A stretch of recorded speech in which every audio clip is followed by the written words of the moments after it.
हमें एपिसोड की शुरुआत में वही बच्ची दिखाई जाती है जिसकी गोकू ने जान बचाई थी। वो उससे पूछती है कि आखिर तुम इतने ज्यादा स्ट्रॉन्ग कैसे हो, क्योंकि हम दोनों की एज तो सेम ही है, पर तुमने उस पूरी आर्मी को अकेले ही हरा दिया था। तब गोकू बताता है ये सब ट्रेनिंग का नतीजा है, पर वो एक छोटी बच्ची ही थी, उसे ट्रेनिंग का मतलब भी नहीं पता था। अब गोकू खुद कंफ्यूज हो गया था कि उसे ट्रेनिंग का मतलब कैसे बताए, पर तभी वो बोलती है जाने दो, मैं बस तुम्हें शुक्रिया कहना चाहती हूँ कि तुमने मेरी जान बचाई। पर वो तभी नोटिस करती है कि गोकू के कान राउंडेड नहीं है। फिर वो पूछती है कि आखिर तुम हो कौन और तुम्हारी रेस क्या है। तब गोकू बता देता है कि वो एक सेयन है, और वो बच्ची कंफ्यूज थी क्योंकि इसने आज तक इस रेस के बारे में कभी नहीं सुना था। तो वो और डिटेल मांगती है कि तुम आखिर कौन से वर्ल्ड से हो। और अब सुप्रीम काय और गोकू कंफ्यूज हो चुके थे कि वो उसे क्या बोले, क्योंकि वो उसे सच तो नहीं बता सकते थे। तब ग्लोरिया बोलता है कि ये सेकंड वर्ल्ड से है, और तभी सुप्रीम काय बीच में बोलती है कि तुम भी बहुत ज्यादा बहादुर हो, तुम में इतनी पावर नहीं थी तब भी तुम उन लोगों को बचाने के लिए मैदान के बीच में उतर गई। गोकू बोलता है हाँ, और साथ में बेवकूफ भी। वो गोकू को अपना मुंह बंद रखने के लिए बोलती है। वो कहती है कि अगर वो बम मेरा काम कर जाता तो मुझे तुम्हारी जरूरत नहीं थी।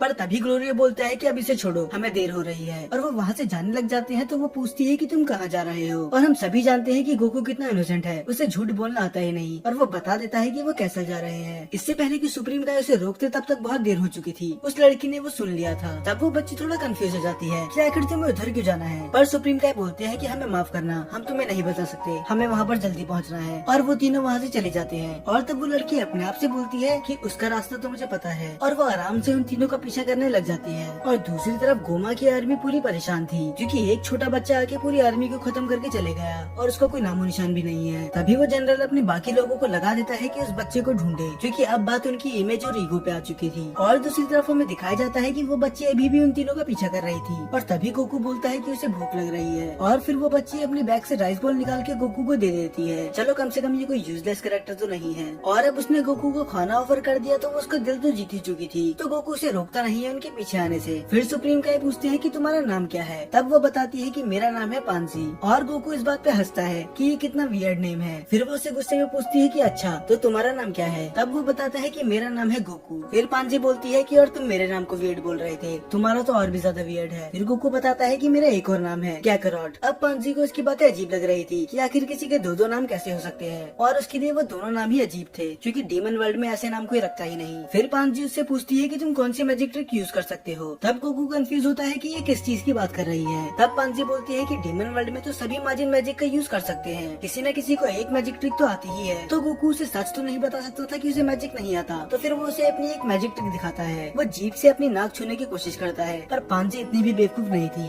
वो बोलती है कि ये कोई मैजिक ट्रिक नहीं है। फिर गोकू बोलता है कि अगर ऐसा है तो तुम ही दिखा दो। और तब पांसी सामने पड़े पत्थर में फोकस करती है, और बहुत ही मुश्किल से वो उस पत्थर को थोड़ा हिला पाती है। इसका मतलब ये भी अभी अनाड़ी है, इसे मैजिक यूज करना अच्छे से नहीं आता। पर गोकू के लिए तो ये भी बहुत बड़ी बात थी। वो उससे इम्प्रेस हो जाता है कि वो ऐसा मैजिक कर सकती है। पर वो बताती है कि मेरी स्पेशलिटी ये नहीं है, मुझे मशीन और टेक्नोलॉजी का ज्यादा शौक है। फिर उसके बाद वो चलना शुरू कर देते हैं। फिर थोड़ी देर बाद वो सुप्रीम काय को देख के बोलती है कि तुम तो एक काय हो ना, क्योंकि जहाँ तक मुझे याद है गोमा के साथ भी एक काय था। तब सुप्रीम काय मुंह फेर के बोलता है अच्छा ऐसी बात है। अब वो उसे कैसे बताए कि वो उन्हीं का छोटा भाई है, क्योंकि अगर ऐसा उन्हें बता दिया तो ये लड़की उसका मार मार के भरता बना देगी। फिर वो लड़की और सवाल पूछती है कि मुझे तो लगा था सभी काय यहाँ से जा चुके हैं, और तभी मुझे बहुत हैरानी हो गई तुम्हें यहाँ देख के, इसीलिए वो पूछती है कि तुम आखिर इधर आए क्यों हो। और तब सुप्रीम काय बताते हैं कि बस हम घूमने आए हैं। और यहाँ पर पांसी को शक होना शुरू हो जाता है कि आखिर कोई थर्ड वर्ल्ड में घूमने क्यों आएगा, क्योंकि ये तीनों डीमन वर्ल्ड में से सबसे बकवास जगह है। इससे पहले वो और जानकारी निकलवाती ग्लोरी उस पे चिल्ला देता है कि अब तुम अपना मुंह बंद रखो, हम परेशान हो चुके हैं तुम्हारे सवालों से। और थोड़ी सी बहस के बाद वो फिर से चलने लग जाते हैं। फिर एक रास्ते पे वो बताती है कि हमें दूसरा मोड़ लेना चाहिए, यहाँ से शॉर्टकट है। इसका मतलब सच में इसे रास्ता पता है। और उस रास्ते से जाते जाते ही वो गोमा की बेइज्जती करने लग जाते हैं कि डाबुरा चाहे कितना भी बुरा था, पर वो गोमा जितना तो बुरा बिल्कुल नहीं था। वो लोगों की जिंदगी से 9 साल छीन रहा है अगर वो उसे सिक्के नहीं दे पाते। फिर पांसी बोलती है कि वो मेरी जिंदगी से 9 साल ले या फिर 900, मैं तो उन्हें एक सिक्का भी नहीं देने वाली। वो बोलती है कि डीमन लगभग 1000 साल जीते हैं, और वो उनकी जिंदगी से 9 साल छीन रहा है बस 3 सिक्कों के लिए। और ये सुन के गोकू हैरान हो जाता है क्या 1000 साल जीने के लिए कुछ ज्यादा नहीं है, और आखिर तुम कितने साल की हो। फिर वो बताती है कि मैं तो बस अभी 82 की हूँ। जी हाँ, ये कोई बच्ची नहीं थी। गोकू हैरान होकर बोलता है कि तुम तो मुझसे भी बड़ी हो। फिर इसके बाद ये चारों पूरा सफर तय करते हैं कैसल तक का,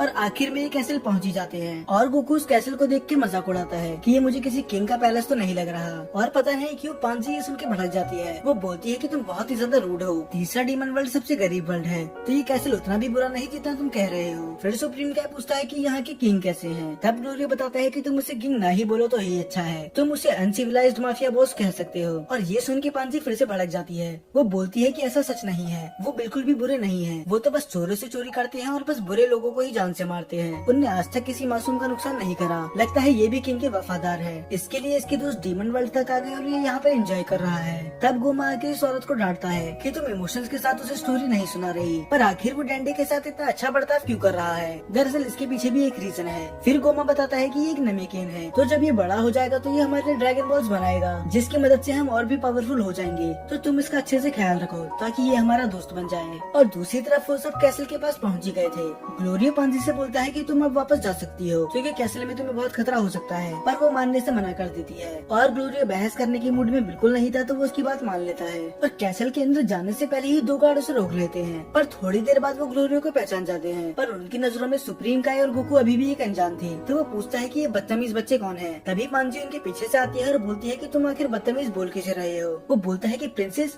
आप यहाँ क्या कर रही हो। और ये सुनने के बाद हम सभी शॉक्ड थे। और अब ये बात सेंस बनाती है कि ये किंग को इतना डिफेंड क्यों कर रही थी, क्योंकि वो इसके फादर है। और इसके बाद पांजी उन दोनों को बहुत ज्यादा डांट लगाती है कि तुम्हारे ऐसे बिहेवियर की वजह से ही डैड को लोग माफिया किंग बोलते हैं, तो तुम्हें अपनी बात करने का तरीका थोड़ा सुधारना होगा। और इसके बाद वो बिना दिक्कत के कैसल के अंदर चली जाते हैं। फिर हमें अगला सीन दिखाया जाता है वहाँ के किंग का, जो कि खोपड़ियों के साथ गोल्फ खेल रहा था। फिर तभी उसका गार्ड उसे बताता है कि ग्लोरिया और उसके बाकी दोस्त आ चुके हैं। फिर तभी वो किंग अपनी चेयर पे बैठ जाता है और ग्लोरिया से बोलता है कि तुमने वादा करा था तुम एक ऐसे शख्स को लेके आओगे जो माजिन बू को भी हराने का दम रखता है, पर मुझे तो इस रूम में ऐसा कोई नहीं दिख रहा। तब ग्लोरिया बताता है कि मैं इन दोनों को लेके आया हूँ क्योंकि यही है जिनने माजिन बू को मारा था। पर किंग ये देख के हैरान था कि ये दोनों पिद्दे तो मेरे को नहीं मार सकते, तो ये माजिन बू को क्या मारेंगे। तब सुप्रीम काय बताते हैं कि मैं गोकू जितना पावरफुल नहीं हूँ, मैं बस उसका साथ देने के लिए यहाँ आया हूँ, पर ये मैं गारंटी दे सकता हूँ कि वो गोमा को आराम से हरा देगा। तब पांजी भी अपने डैड को बताती है कि ये झूठ नहीं बोल रहे, क्योंकि इनने मेरी आंखों के सामने ही पूरी गोमा की आर्मी को अकेले ही हरा दिया था। और बस इतना ही नहीं, इनने मेरी जान भी बचाई। पर पांजी अभी भी कंफ्यूज थी कि आखिर उन्हें गोकू से क्या लेना देना है और आखिर उन्हें गोकू को बुलाया ही क्यों है। फिर उसके डैड बताते हैं कि ग्लोरिया ने उसे वादा करा था कि वो किसी ऐसे शख्स को लेके आएगा जो माजिन बू को भी हराने का दम रखता है। अब पांजी को सारी बातें धीरे धीरे समझ में आ रही थी कि गोकू इस वर्ल्ड का है ही नहीं। वो बोलती है कि यही रीजन है कि तुम्हारे कान राउंडेड नहीं है। तब वो किंग बताता है कि मैं गोमा को रास्ते से हटा के खुद सुप्रीम किंग बनूंगा और इस तीनों डीमन वर्ल्ड में फिर से पीस लाऊंगा। और वो गोकू से वादा भी करता है कि अगर उसने ऐसा कर दिया तो वो उसकी शादी अपनी बेटी से करवा देगा। ये सुनने के बाद वो अपने डैड पे भड़क जाती है कि आप ऐसा वादा मेरी परमिशन के बिना कैसे कर सकते हैं। और वो लड़ ही रहे थे तभी गोकू बताता है कि वो शादीशुदा है और उसके 2 बच्चे भी हैं। ये सुनने के बाद दोनों ही हैरान हो चुके थे कि क्या तुम्हारी वर्ल्ड में जल्दी शादी हो जाती है। फिर सुप्रीम काय उसे पूरी कहानी बताते हैं कि कैसे गोमा ने उन्हें बच्चा बना दिया और उसके दोस्त को किडनैप करके लेके चले गए। तो हम यहाँ पर बस इसलिए आए हैं ताकि हम गोमा को हरा के अपने दोस्त को लेके जा सके और इस वर्ल्ड के ड्रैगन बॉल से विश मांग के हम फिर से बड़े हो जाएं। तभी किंग बोलता है कि तुम्हारा दिमाग तो खराब नहीं है, क्योंकि तुम्हें पता है ना कि इसके लिए तुम्हें तामागामी से लड़ना पड़ेगा और तामागामी इतने स्ट्रॉन्ग है कि उन्हें खुद गोमा भी नहीं हरा सकता। पर अगर ये सच है कि उन्हें माजिन बू को हरा रखा है तो तामागामी को हराना उसके लिए कोई बड़ी बात नहीं होगी। फिर वो किंग बोलता है कि ठीक है मैं तुम्हारी मदद करूंगा,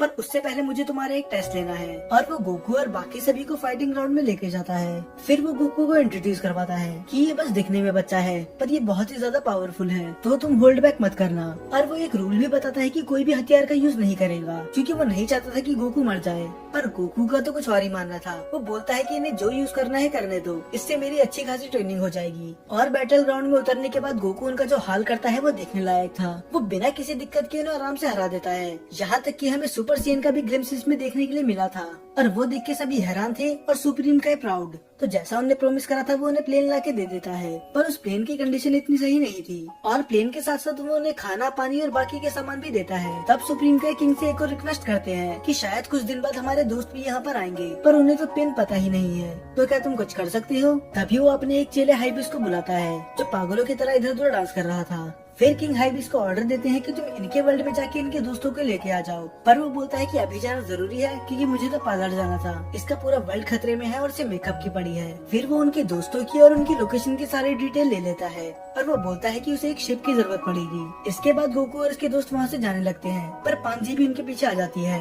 किंग उसे रोकने की बहुत कोशिश करते हैं पर वो सुनती ही नहीं। वो बोलती है कि ये शिप कितनी खराब हो रखी है, क्या होगा अगर इसने बीच में काम करना बंद कर दिया, और आप जानते ही हो कि मैं कितनी बेस्ट मैकेनिक हूँ। और गोकू भी किंग को दिलासा देता है कि मैं इसका पूरा ख्याल रखूंगा।